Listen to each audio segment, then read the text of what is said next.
Thank you. So that's a real tough act to follow. So energy up. He warmed up the crowd for us, which is great. I want to thank you, Mediapost, for indulging me by hosting this panel. I think it's a very important topic, and I'm really excited to be here with this great panel, and I'm going to let them introduce themselves.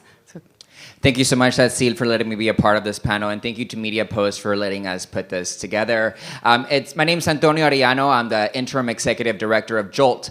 Jolt is the largest Latino civic engagement organization in Texas. We're operating out of Austin, Dallas, and Houston, focused on building the political power of young Latino voters, ages 18 to 32. We're innovating the way that we do civic engagement through a cultural and digital-infused marketing and branding approach. Thank you so much for letting me be here today. Thank you all. My name is Jara Butler. I am the National Training and Services Director at the Democratic Legislative Campaign Committee.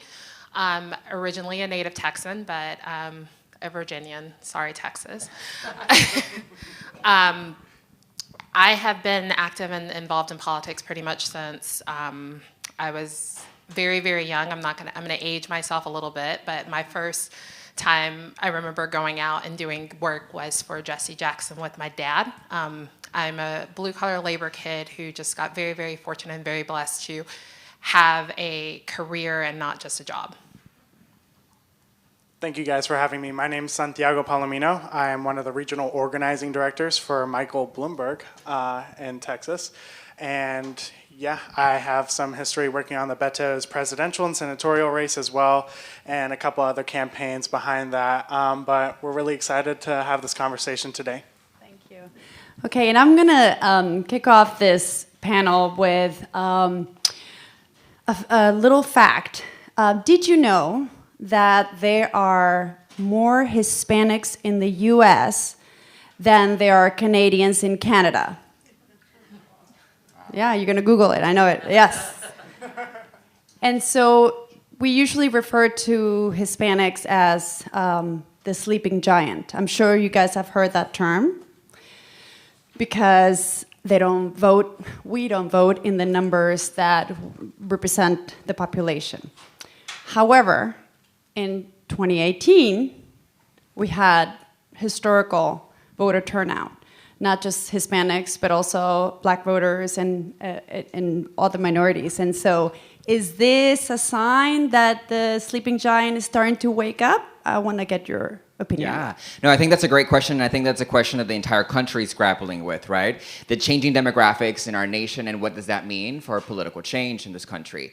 From Texas, I can tell you that that is palpable. There's momentum brewing.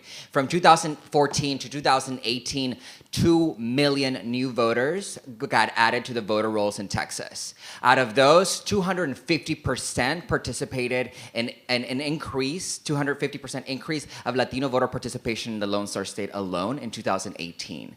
This momentum is huge, and it requires a substantial investment, an unprecedented investment to reach these target audiences, to recognize that they're no longer the sleeping giant, that this is very much an active constituency, but it demands recruitment. And in order for that to happen, it demands every single element from marketing, branding, political parties to invest heavily and believe in the potential of Texas. I often say Texas is not the problem. Texas is the solution. And we've got to invest in the infrastructure needed across the country so that we can duplicate this same model to engage a new base.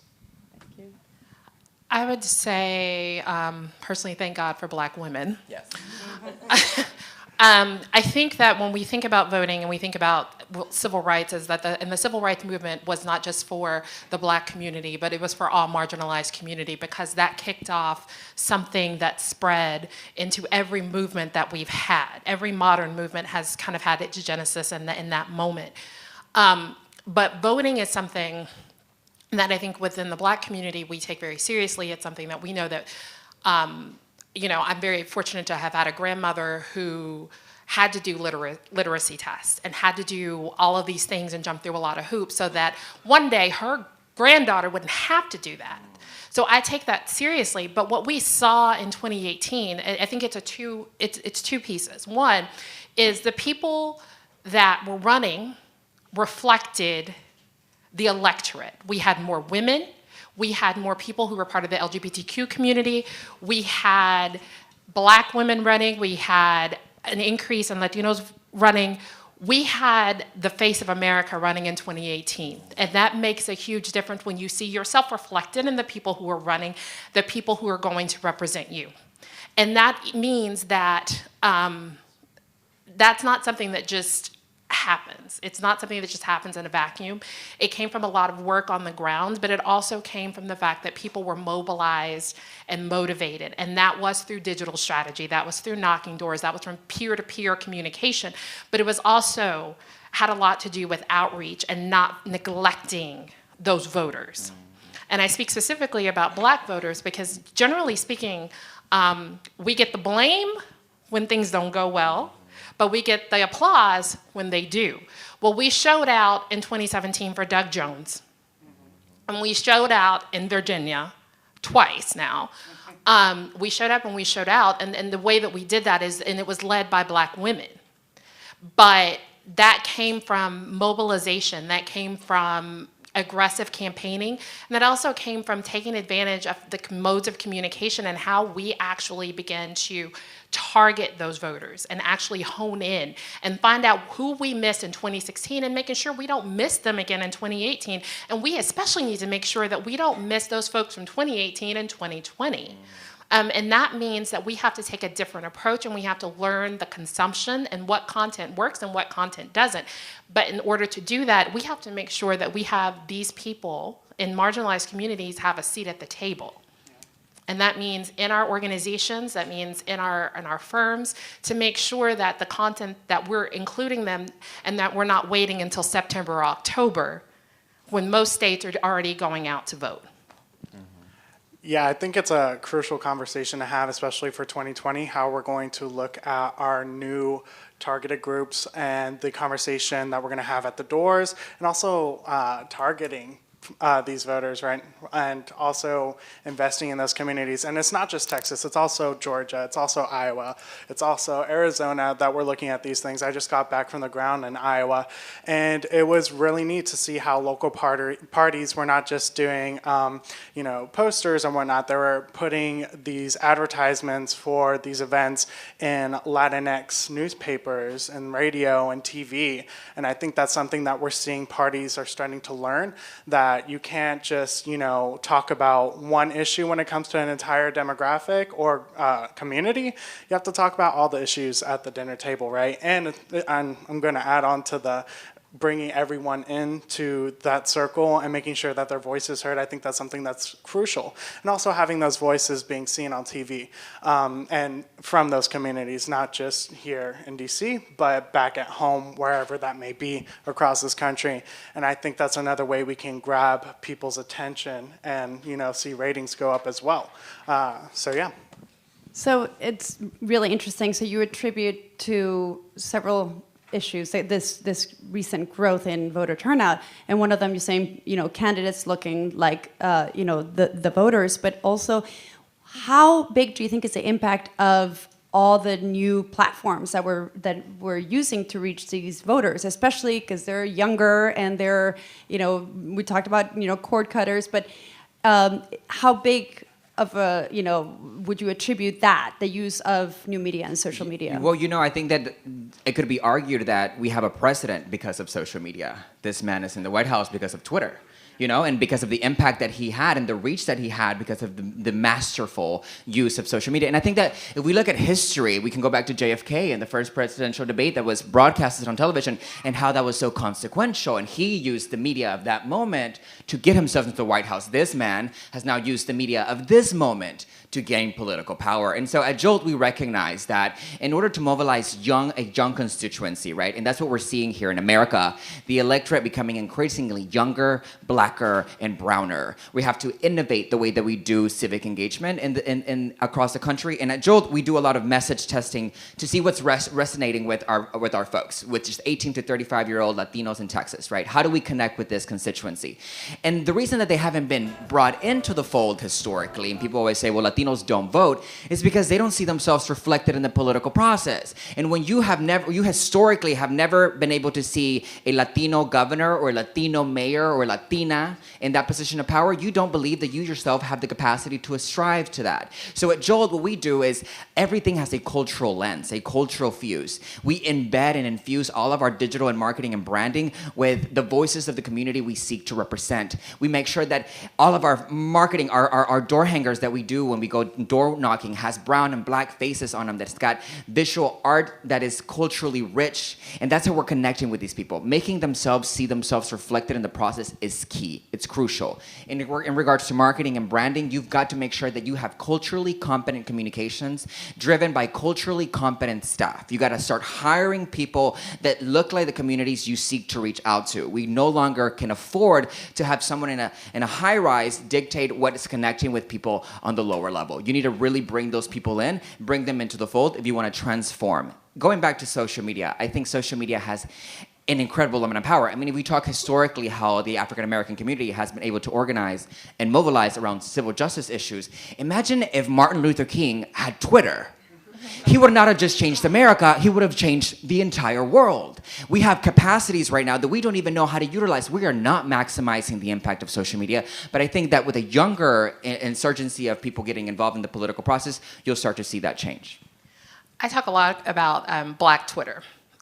Because I think that the influence of Black culture is very palpable in the United States. And to your point, what if MLK had Twitter? What kind of hashtag would we have had? Hashtag I have a dream, hashtag March on Washington. But if we look at what's happened in the last decade and the movements of young people and the way that young people consume news and information. If we think about in 2013, really no one knew what Black Lives Matter was. And then all of a sudden, it's a hashtag. It goes from a hashtag to a march. It goes from a march to an actual cry for justice and legislation, and it moves on and it takes it. You know, we took that hashtag to a ballot box and we're continuing to march with it. And that is because it resonated. The founders and the user, the founders of that, it wasn't just about the branding, it was about connecting people on an issue. And it was very real. But you also look at the Me Too movement and how these things have just transpired and how they have ushered in cultural change. I think sometimes on the ground, especially I think in politics, we tend to operate in a bubble and we're usually behind where everyone is when it comes to marketing, when it comes to messaging, when it comes to actually doing that connectivity. And I always say that, like, I'm not that old, but I am. I've got one foot in both generations, and what I'm finding is I'm learning a lot from the younger generation, and that they understand things, they have more complexity, and yes, you know, we need to source our materials and things like that, but we can't. We can't undervalue the importance of branding and making sure that we are actually reaching out to these communities and understanding where they're consuming their information. I cannot stress that enough, and understanding, and I think that comes from, again, hiring people that actually look like the community who can talk to you about, hey, this is what's going on. And when I reference Black Twitter, I remember someone saying once, like, okay, well, where do I get that and how do I download it? And I said, it's not something you download, but just go check out. In any instant, it can go viral really quickly. Memes originate from that. These are things that are very, very important. And you think for us, and even myself, sometimes I catch myself going, well, that's kind of innocuous. But it's really not, because you look at the number of likes, you look at the number of people, and then it becomes part of our social consciousness. And the next thing you know, people in the everyday life that you're having a conversation will use a term that you're like, wait a minute, I saw this as a hashtag 2 weeks ago. But that's how it works. But we also have to realize that the electorate, especially in states like Texas, the electorate is a lot younger, and they consume differently than we ever had before. And I'm grateful that I was born at the age where I grew up in the digital age, or it came with me, but I'm still learning as we go, because what we are finding is that if young people feel empowered and that they have a voice, and that voice is found in social media. Yeah, I would like to add to all that. So I think those were great points. And to piggyback off of what you're talking about, it's not going to be in the future. It's happening right now. If you go on TikTok and you make your own TikTok account, which I suggest you all do just to see what these kids are doing. I just did. Yeah. So they're creating history lessons, and they're bringing up World War III memes, and they're talking about what is happening with the impeachment process. They're talking about what's happening in the White House. They're talking about local races as well, and it's gaining traction right here and right now. And it's not the future, it's happening right now. And if we start to, in this room, start to pick up on that and be able to see where the trends are heading into this election and future ones, I think we'll be able to create the products that we want to bring out to people and also get a feel of what's really going on and where the traction is. So yeah, Twitter and Facebook is important, but we're starting to look into new platforms such as TikTok, and it's really starting to launch.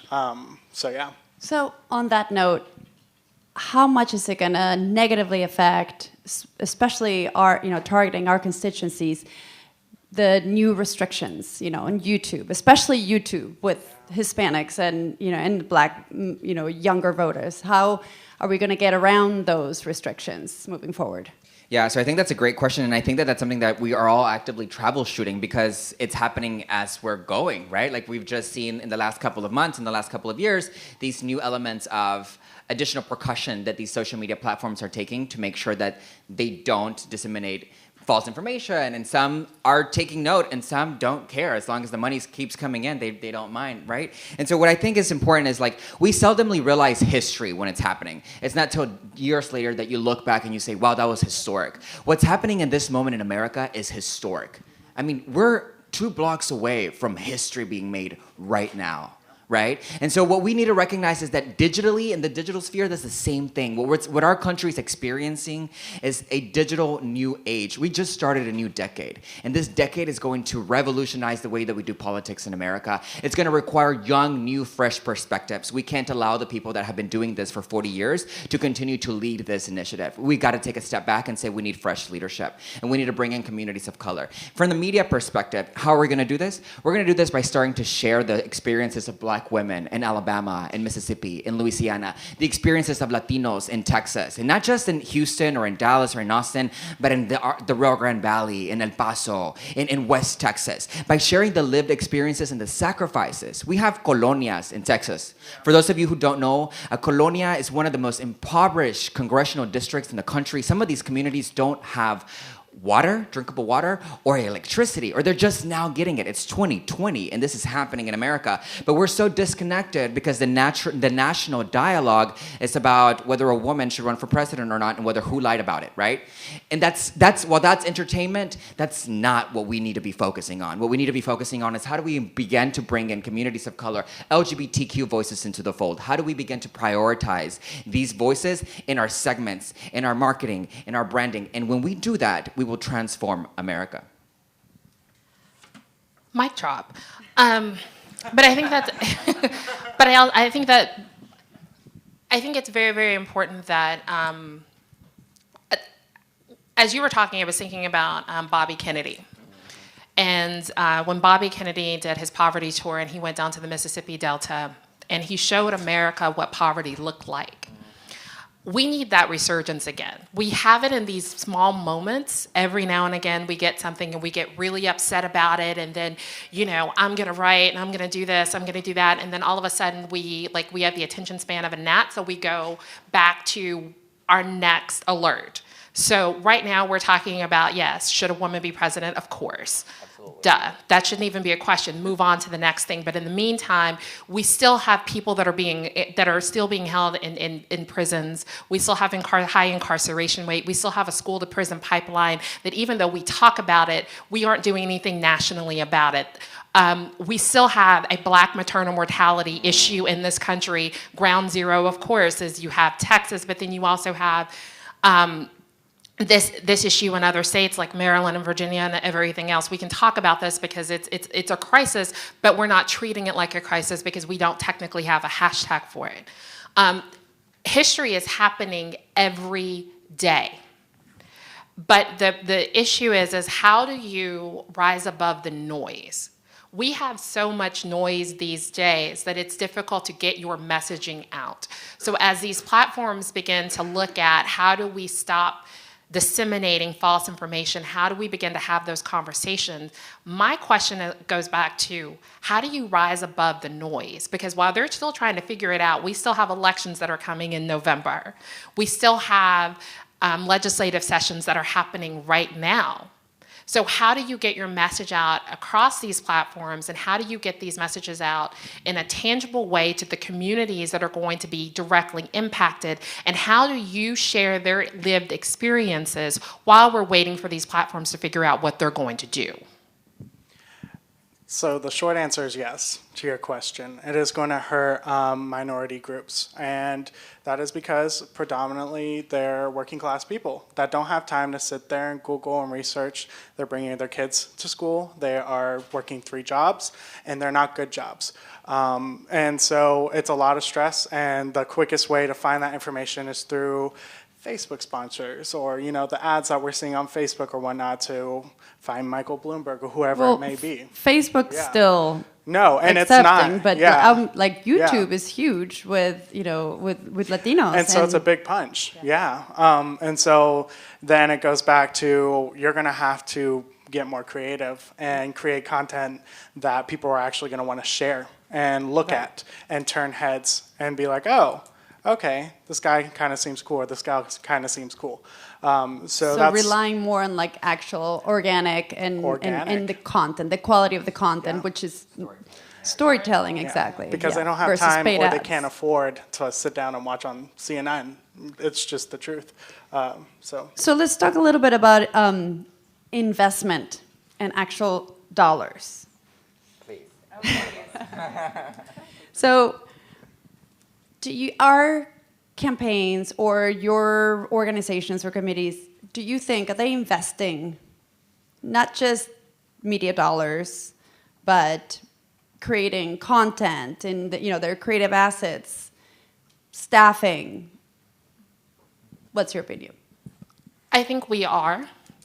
I think that a lot of people are still trying to figure out what does it look like to center RGAE, which is racial justice and equity in that, which is making sure that you're bringing the people on board to speak to the marginalized communities that you're trying to reach. I think that's still a question, like how do we hire for diversity versus how do we hire for equity, and then how are we expanding the pipeline? We know that there's a pipeline of talent, but it's very narrowed. So how do we expand the funnel to make sure that we are including?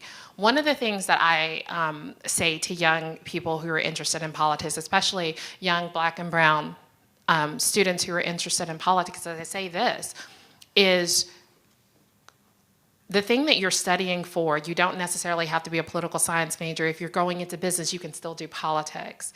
If you're going into graphic design, you can still do politics. There are ways to do that. The problem is that tends to be just this narrowed funnel. It comes down to also, we can pour all the dollars that we want to into it, but the realities for a lot of Black and brown people is that the cost for what, to pay us for our work and what we're worth, we obviously, sometimes we cannot literally, survive on that. We have student loans. In a lot of cases, we have elderly parents, or we're taking care of parents, siblings. We have different stories to tell. So we have to kind of think about that as well, that salary is a barrier. There are so many different barriers, but those barriers can be overcome once we start thinking creatively about what this is going to look like. But I think more importantly, it comes down to our intent.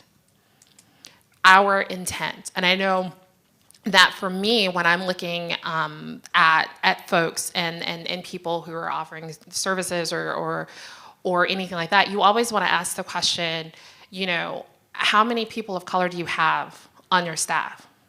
And not just at lower level staff, but how many are senior level? What is your pipeline looking like? And I would ask anybody in this room, if you do have people of color on staff, especially if you have young people of color on staff, how many of you are investing in investing in them and giving them an opportunity to see something else besides where they are sitting right now? Because I can say for certain I would not be where I was if I did not have people who looked at me and saw talent, who saw that I had the capabilities and showed me a different path. That you don't have to just remain in the field, that there's comms, that there's political work, there's all of these different parts of the campaign. You also don't have to be relegated to the outreach role, that you can do these other things. But if you're not told, if you don't see yourself reflected in people, if you see someone, for instance, I'm gonna say press secretary, Average, your national press secretary. This is one of the things that because I grew up watching The West Wing, and I love CJ. I thought she was the greatest. But there was a time when I realized, I think I was in high school at the time, and I was like, okay, so why can't there be someone that looks like me behind that podium? That makes a difference. When you don't see yourself reflected in that, you don't see that you have an opportunity to be in that space. So you don't think of that as something attainable to you. So my challenges to every person in this room is that look beyond just diversity and start looking at equity and start looking at how you can help expand that funnel.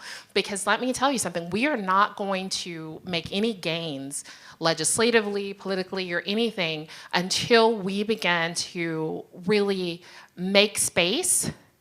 If there is no space, create space for the new generation, which is blacker, which is browner, which is younger. And they're not just sitting back like my generation, waiting for you to do something for them. They're knocking those doors themselves. And the question is who is going to be on the other side of that door? So you can either have the door kicked in on you, or you can open that door and make sure that you bring them in and that you elevate them and that you help empower them. Because we are going to need them and depend on them sooner rather than later. And I think, going back to your topic, your question about investment, and is investment, required, and how are we seeing that trickle down? I think investment is crucial, and you have to have the courage to invest so that you can give us the opportunity to innovate, right? So like at Jolt, I'll give you an example. At Jolt, and I'll humbly say this, nobody's doing it better than us in Texas, because we're talking the talk and then walking the walk. We're 99% female-led. We're 99% people of color. We are, in our organization, if you open the door, we look like the community that we want to represent. I am the first gay Latino executive director of this organization, giving a unique perspective to how we mobilize people in our state. And what we're doing is we're not launching voter registration campaigns. We're not doing political campaigns. We're doing culture shifting campaigns. You see, in Texas, Latinos have grown up thinking that we're the minority. Y nos llaman the minority. But I'm not your minority. I'm 40% of the population, and I need you to give me my rights, my representation, and my resources, right? And in order for us to make that call, we have to make sure that we are projecting the investment required to do so. And what we're doing at Jolt, when you invest in a candidate, you donate your $100, $200 to that candidate, you're helping that candidate win that one election. When you invest in Jolt, you're investing in long-term infrastructure, so we win this election and next year's election and the year after that. That's what is required to transform the electorate in our state and in our country. And the way that we're doing it is by recognizing that block walking and phone banking may be the bread and butter of democracy. And they have been, historically what is mobilizing the base. But at Jolt, we know that block walking and phone banking hasn't gotten us a victory in over 40 years. So we've got to start incorporating and innovating new ways. And for that, we require investment. How are we doing that? One example, Poder 15. Jolt is the only organization in the nation that's doing voter registration at quinceañeras. Why? Because there's an estimated 50,000 quinceañeras in our state and nobody's connecting with them. So what are we doing? We're preparing 15-year-old girls to give a passionate speech at their event where they say, I pledge that when I am of age, I will vote to defend my community against discrimination and racism. And I call on you, all of my guests, to make your gift to me tonight be your voter registration. And Jolt is right there in the back of the room, ready to register every single one of you to vote. We make this exciting by incorporating a photo booth. We bring a photo booth, we give it to you for free. It's valued at about $500 that your parents would have purchased it for. We give it to you for free as long as you let us come into your event and do voter registration. Nobody's doing this in the country. Jolt is leading the way, and we're doing this because we believe that it's imperative to make sure that we innovate it. And that requires investment. So I have to say, yeah. Full disclosure, I'm on the board of Jolt.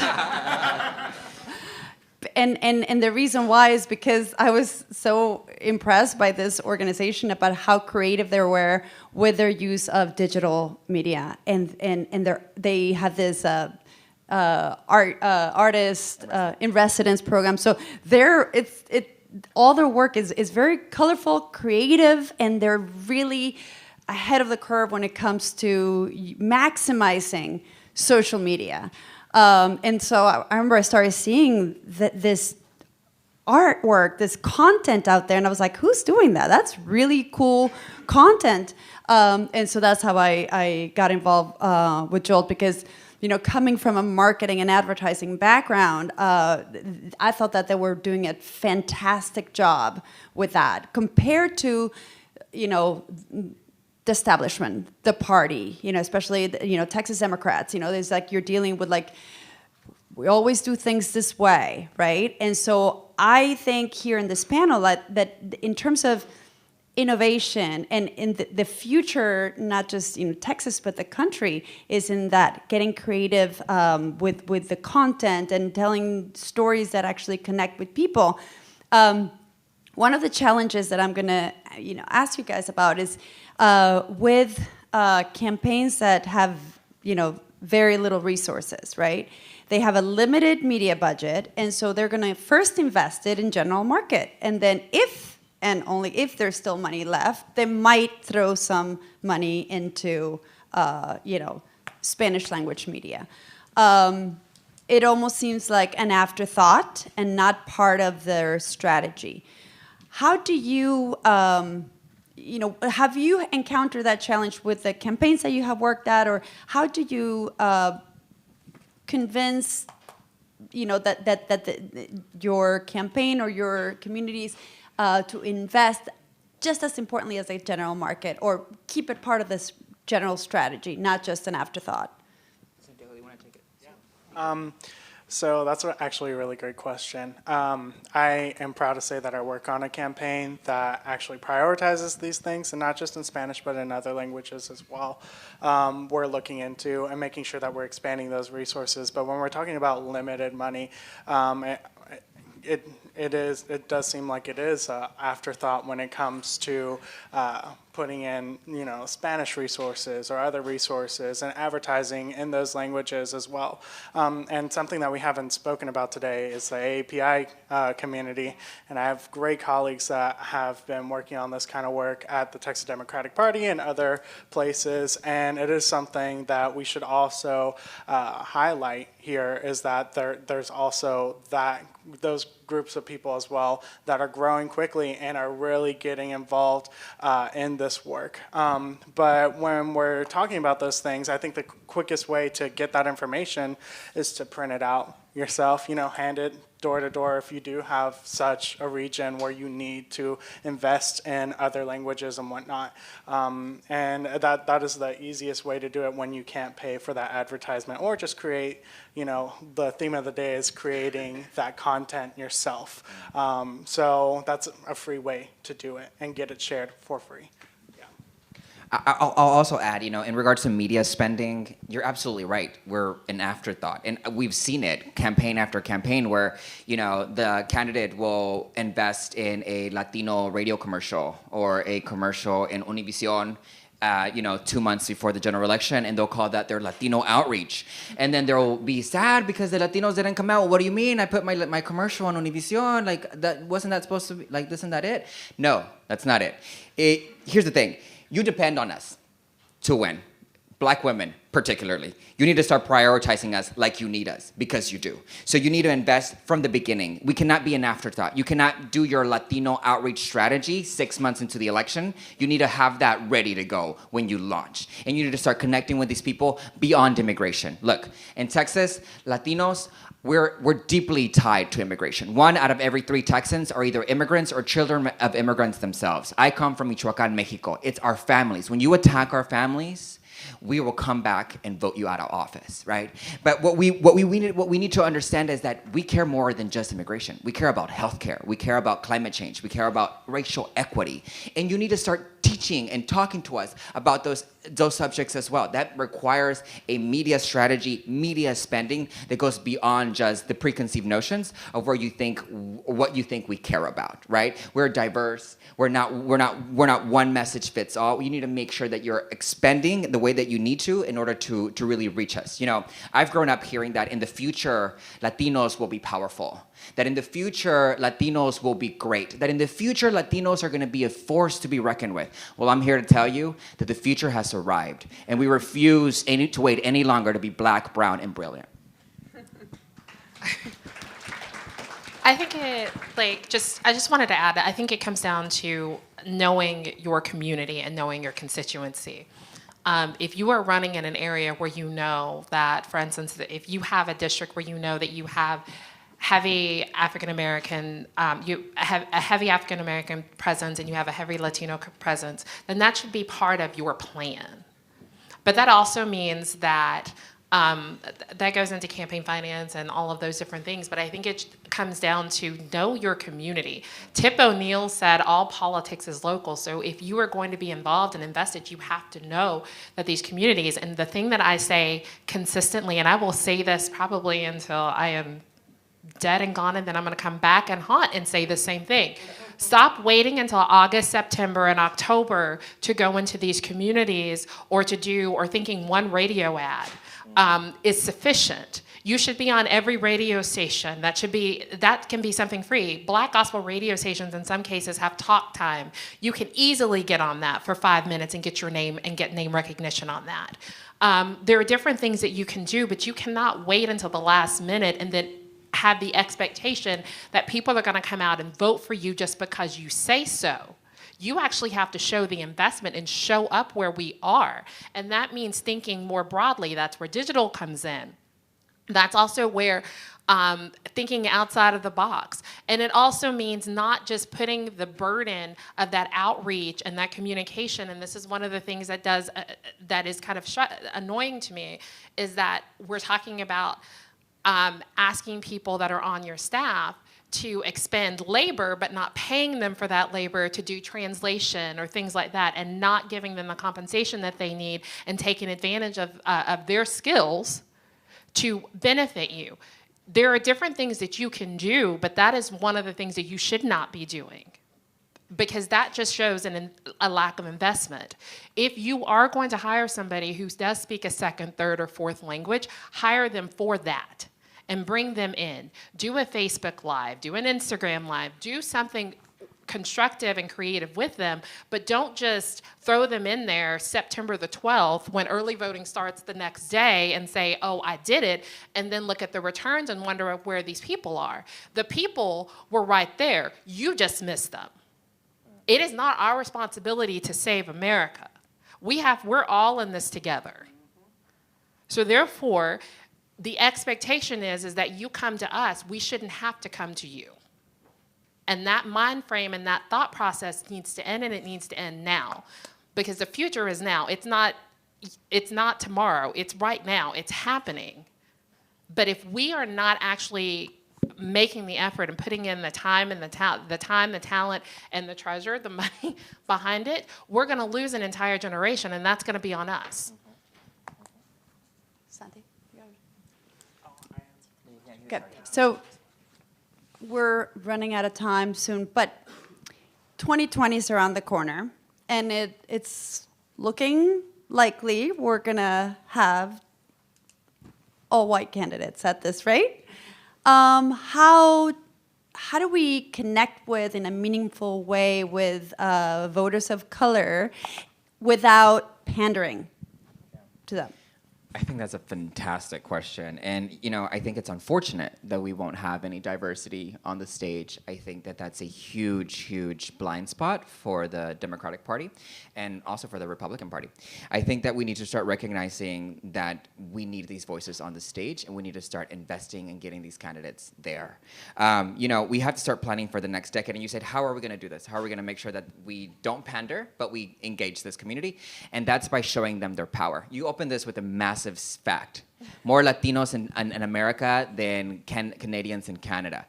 They don't know that because they don't see themselves reflected in that. I was a communications director at Jolt before I was honored with being promoted to interim executive director. And as communications director at Jolt, I said, how are we going to connect with these people at their door? Because we're going to be going door knocking, right?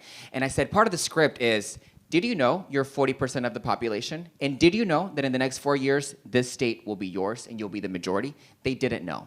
They tell us, one, you're the first person to come to my door because this district has never been block-walked by a candidate before. Two, I didn't know I was 40%. I thought I was 10% or 15% because I've never seen a governor that looks like me or a legislative body that looks like me. They don't even recognize the potential that they have. It's our job, our responsibility to make sure that we show them their power, because when you tell people they're powerful, they will mobilize like never before to engage and really reel in all of that potential. It is our responsibility to make sure that in this next decade, we're connecting with people by letting them recognize the substantial marks in history that they can make. I would just say don't show up to a black church the Sunday before Election Day. I'm just going to keep it real. I think that you should be doing that. I think that is, to me, the height of pandering. But I think the way that you do it is, it shouldn't be that complicated. The same issues that plague white America plague black America, they plague the Latino community. The only difference is that we have a little bit, our barriers are different. You can talk to us about the economy, but our economy is going to be different because I, as a black woman, is still going to make 65 cents of that of a white man. So talk about that. When you talk about healthcare, talk about black maternal mortality, but also talk about preventative care. Talk about the ACA, talk about these issues. It always mystifies me when people are like, well, I don't know how, I don't know.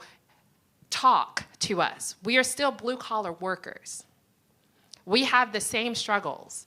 When you talk to us about housing, talk about redlining.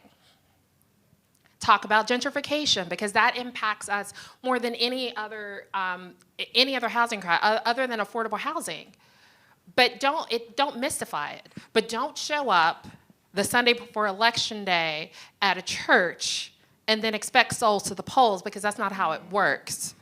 You get souls to the polls by you showing up and being part of the community. And don't just come in to talk. Actually sit down and listen. Hear our stories. Understand what it's like to have that trauma of being black in America or being brown in America, and understand that it's more than just, that immigration fight is not just a brown issue, but it's a black issue too. And understand that these issues are more broad.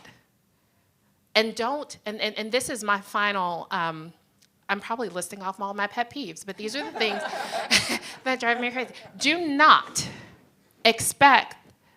Don't just have the expectation that I should give you my vote. Okay.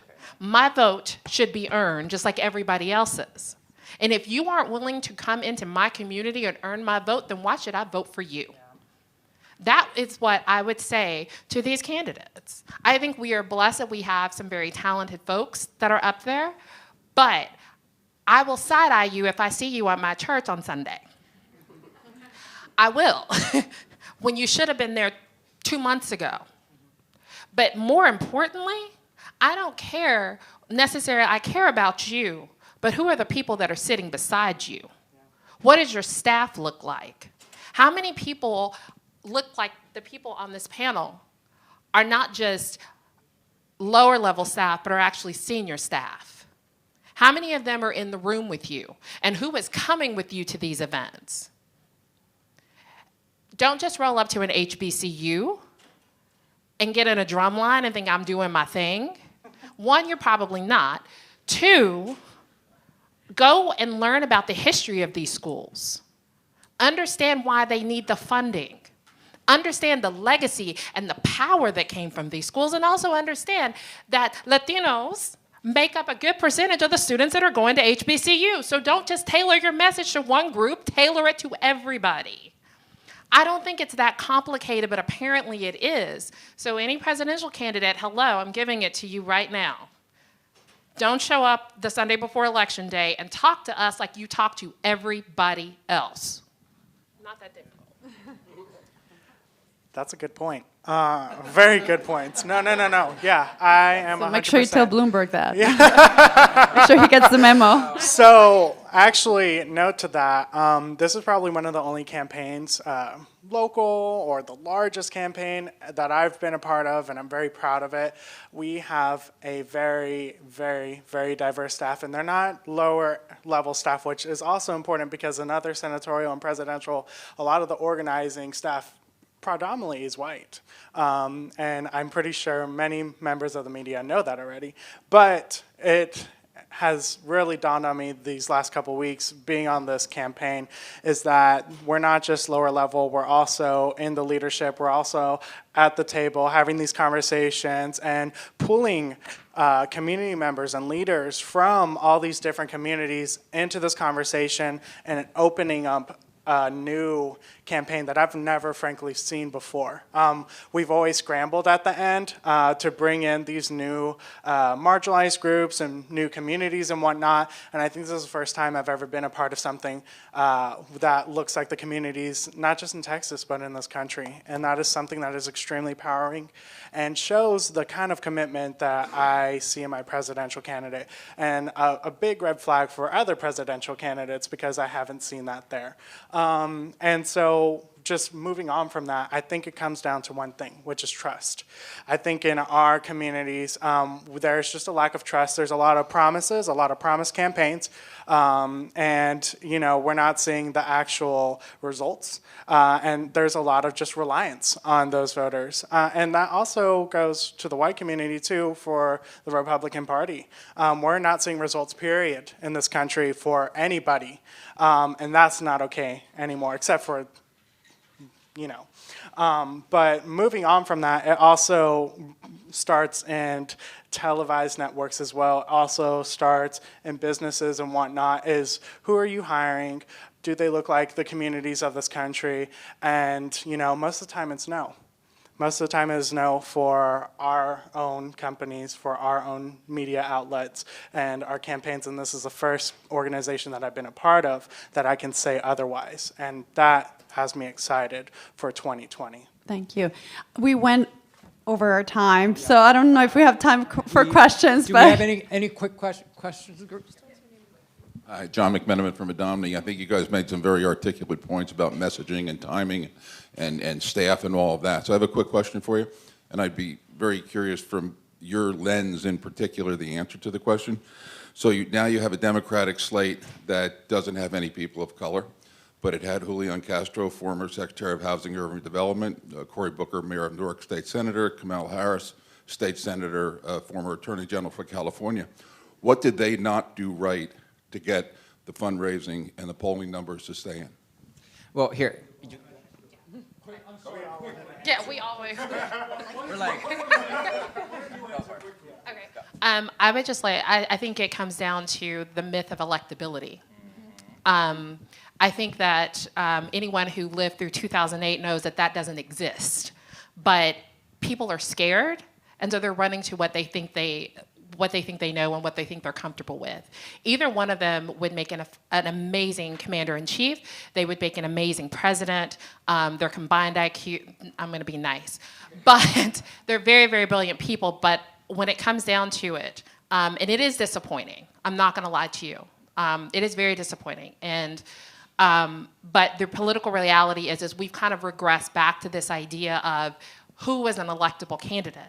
But I would say you don't have to look very further. Just look at 2018 to see that who we thought was electable turned out to not necessarily be the case, because look who actually is in office right now and who is holding those seats. So I think that we generally, if anything to me, I think as as a dyed and true Democrat, I think that for us, I think we maybe need to, it's time for us to do some inner dialogue with ourselves. No, actually, we're running way over. So that's a panel. Yeah. Thank you so much, you. guys. This was great. Thank you, guys.